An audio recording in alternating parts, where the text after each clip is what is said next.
ఎందుకు శృతి ఇలా చేసావు? నేను ఎంతలా ఇష్టపడ్డానో అంతలా నమ్మాను. నీ వెనక పిచ్చి ఎదవలా తిరిగాను. అసలు నీకేం తక్కువ చేశాను?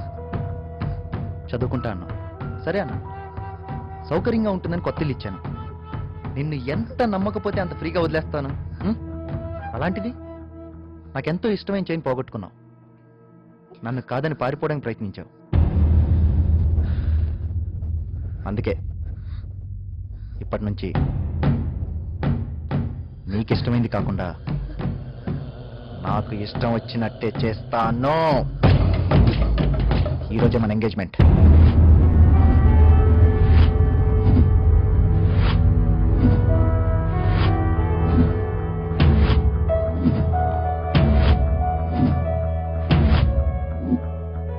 ఈ నెల 23వ తారీఖు పెళ్లి ఫిక్స్ చేయి.